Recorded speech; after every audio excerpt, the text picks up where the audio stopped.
أُولَٰئِكَ الَّذِينَ اشْتَرَوُا الضَّلَالَةَ بِالْهُدَىٰ. They are the people who have purchased error, falsehood in exchange for guidance. Very beautiful verse. Now guidance of the Quran came to them. Now they have two options. Either accept the guidance of the Quran or the opposite of it.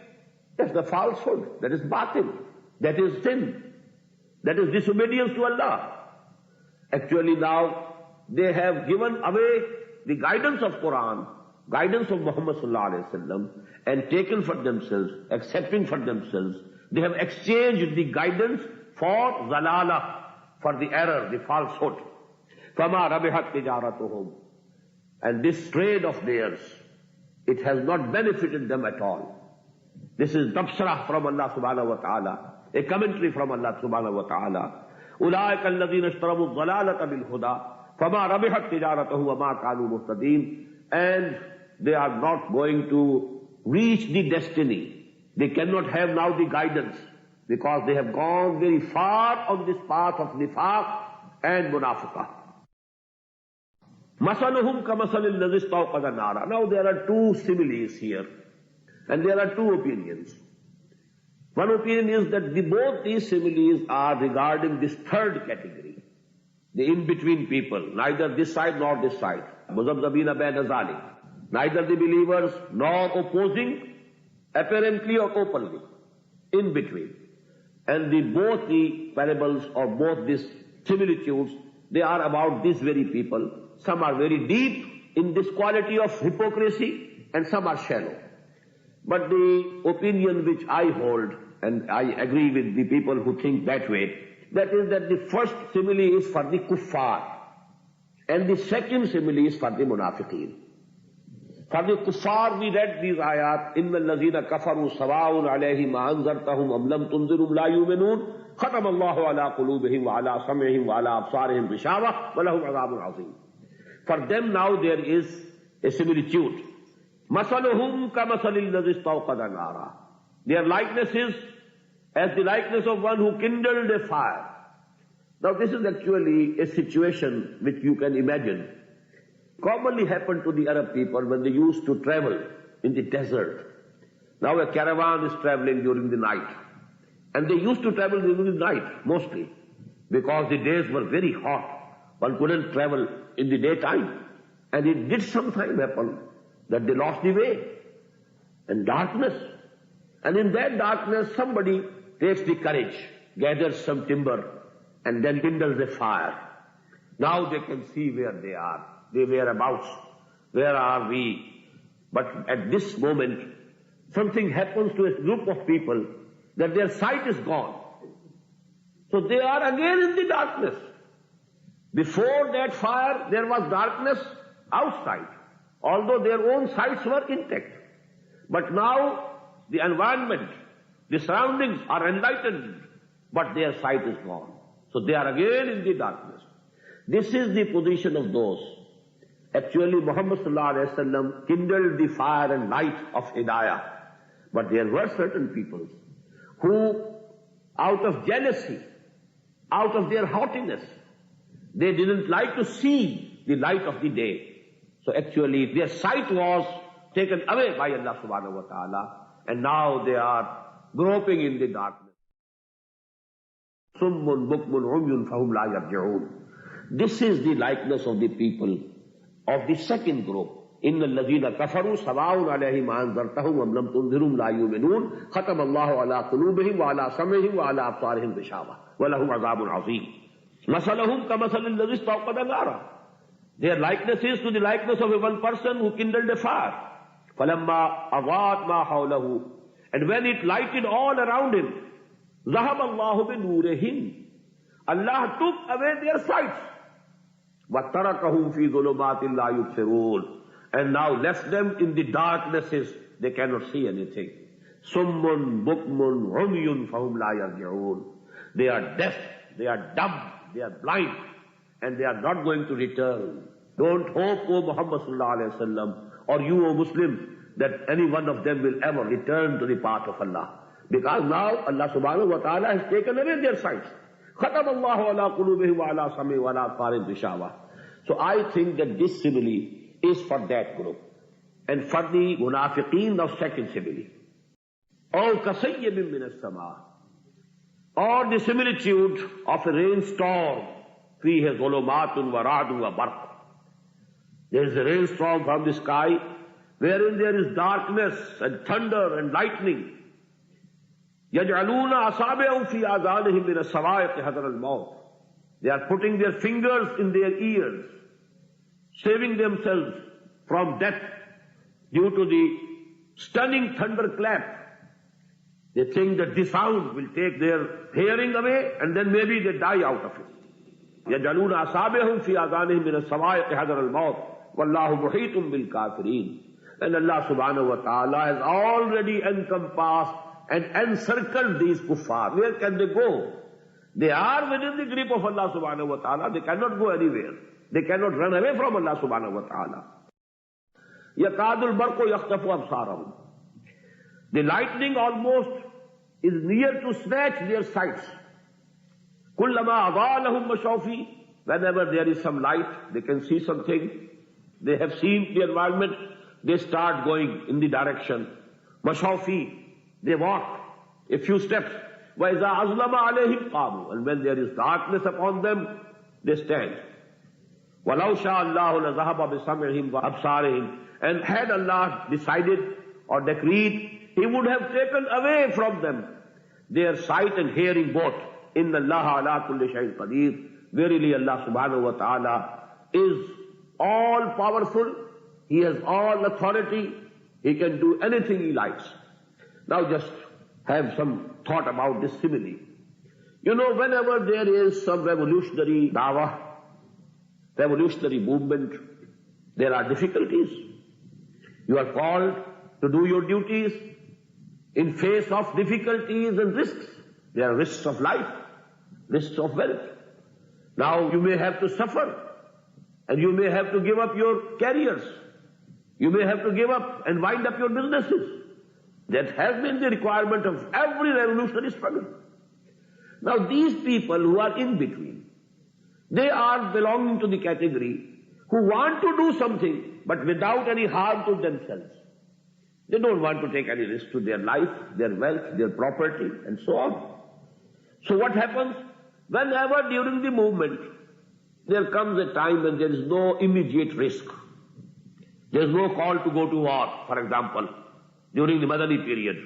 Whenever there was a call to go to war for any battle, then they were in a very big trouble. How to save themselves, how to apologize, how to get leave from that. But whenever all the conditions are normal, then they can walk with the Muslims, and they join the Muslims in congregations. They talk loudly about their Islam and Iman. They make tall claims about their sincerity. But when there is a difficult time, time of trial and tribulation, they go down and their courage is gone. So this is the condition of those people about whom the description we have already seen. وَمِنَ النَّاسِ مَنْ يَقُولُ آمَنَّا بِاللَّهِ وَبِالْيَوْمِ الْآخِرِ وَمَا هُمْ بِمُؤْمِنِينَ يُخَادِعُونَ اللَّهَ وَالَّذِينَ آمَنُوا وَمَا يَخْدَعُونَ إِلَّا أَنفُسَهُمْ وَمَا يَشْعُرُونَ. There are from among people who claim that they are Mu'mins. They believe in Allah subhanahu wa ta'ala, and they believe in the life hereafter, in the day of judgment. But actually they don't believe. It's a superficial claim that they are making. It's only a verbal attestation that they are doing. Or they are making total false claim. They are like the Jews. So this description fits both of them. And they were in close association with each other. Actually this munafiqat and munafiqeen, they were like an undergrowth. There are big trees. Under those big trees there is the undergrowth which we call bushes. So these munafiqeen were like the undergrowth of the Jews. They were the established people, 3 established tribes. They were very influential. They were very wealthy. They were educated people. They had the book, they had the law, they had Torah, they had learned people within them.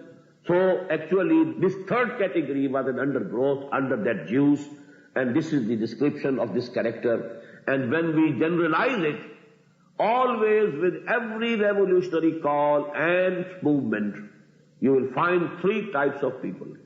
People who accept the call at its face value. And then they die for it, they live for it. They take every risk for it. They are ready to sacrifice their all belongings, even their lives. People who are opposed to it, tooth and nail, openly. Because they are the people whose vested interests are threatened by the revolutionary party or the revolutionary dawa.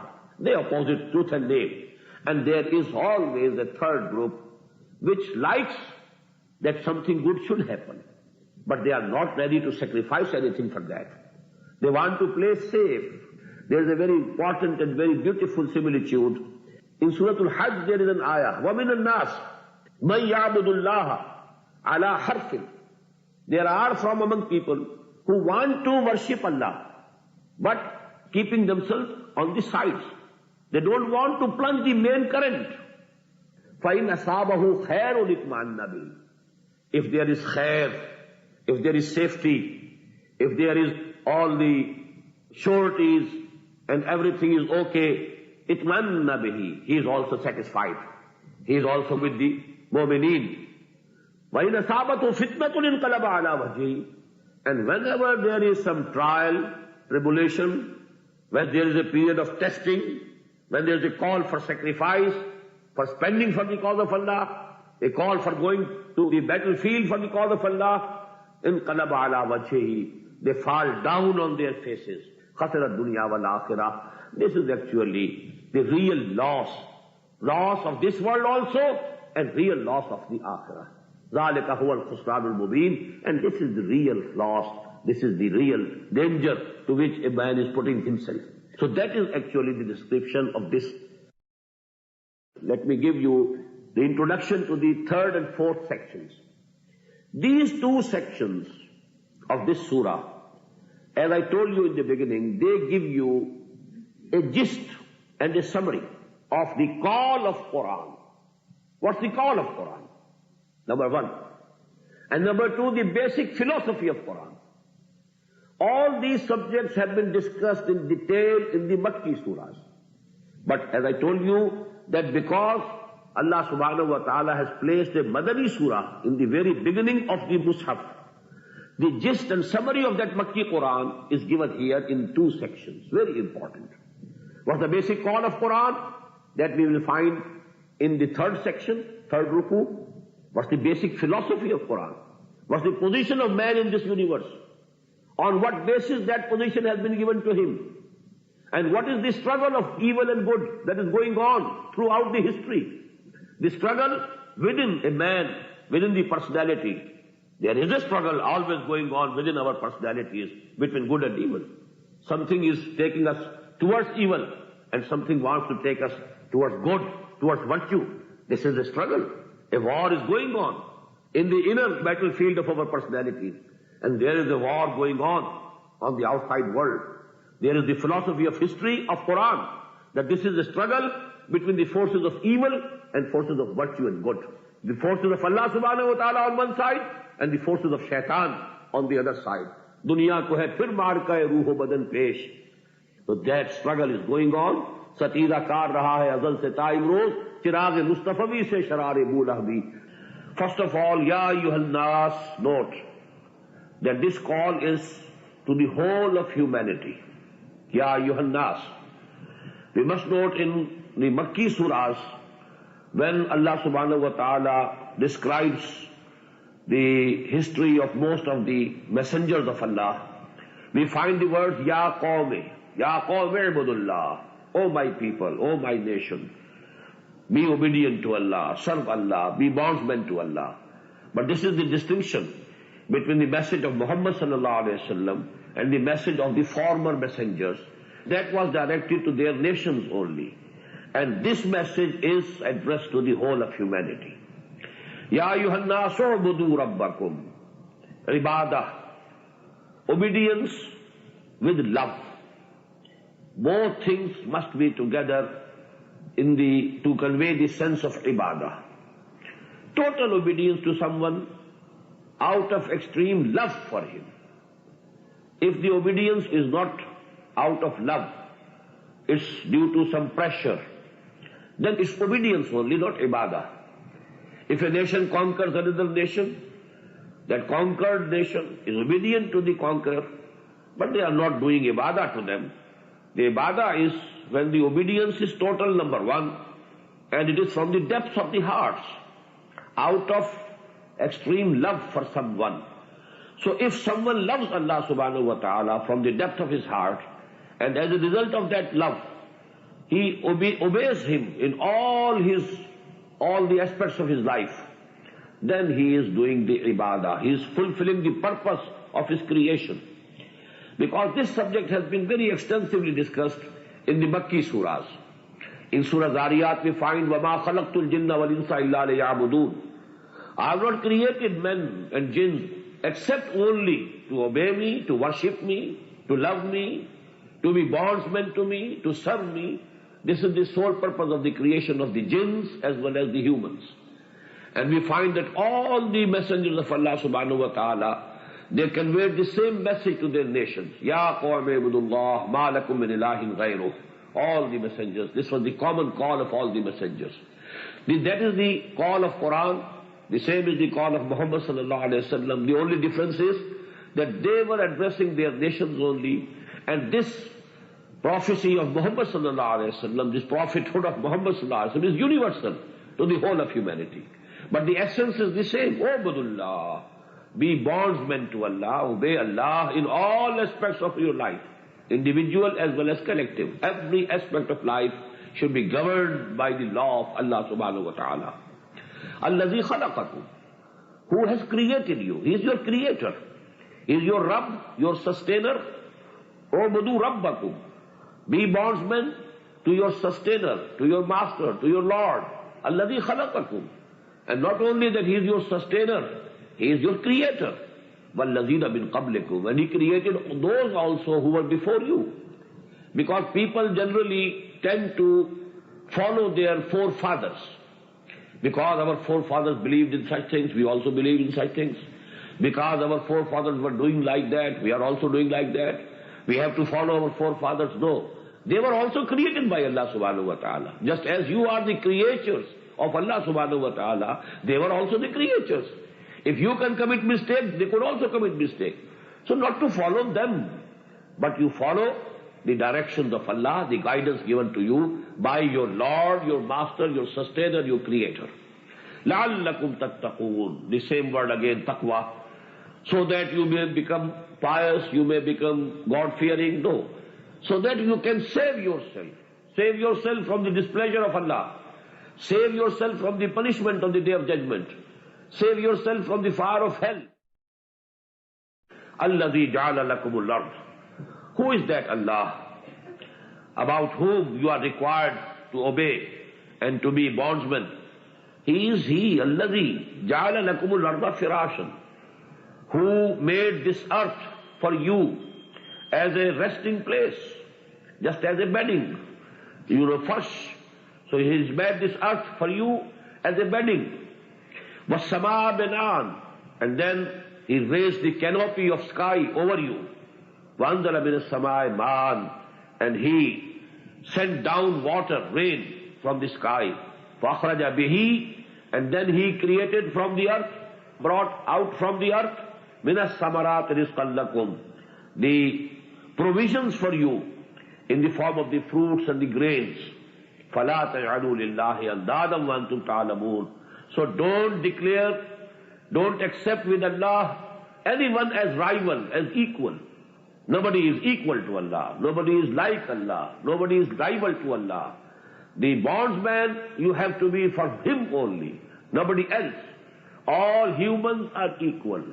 Kunu ibadallahi akhwana. You should be all bondsmen to Allah subhanahu wa ta'ala and brothers to each other. Wa antum ta'lamoon. At least you don't do it knowingly. Maybe a person is mistaken, and mistakenly he is doing something, that is something else. But knowingly, intentively, with intentions at least, you shouldn't do it. وَإِن كُنْتُمْ فِي رَيْبٍ. Now we find in these two ayat the essences of Tawheed. Don't declare or accept anybody, anything equal to Allah, rival to Allah. This is Tawheed. And the amali tawheed, the practical tawheed, be bondsmen to Allah subhanahu wa ta'ala. Obey Him, worship Him, love Him, and serve Him from the depths of your heart. This is the basic call of the Quran. Now the second article of faith is Risala, messengerhood, prophethood. And about the prophethood of Muhammad sallallahu alayhi wa sallam, now we find these two ayat. وَإِن كُنْتُمْ فِي رَيْبٍ مِّمَّا نَزَّلْنَا عَلَىٰ عَبْدِنَا.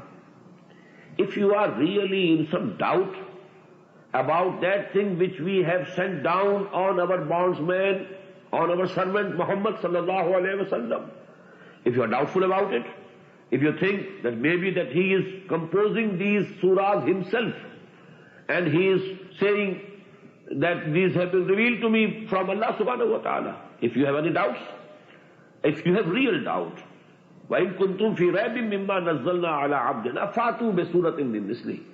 Then you also can produce, if you can, try to produce one surah like this Quran.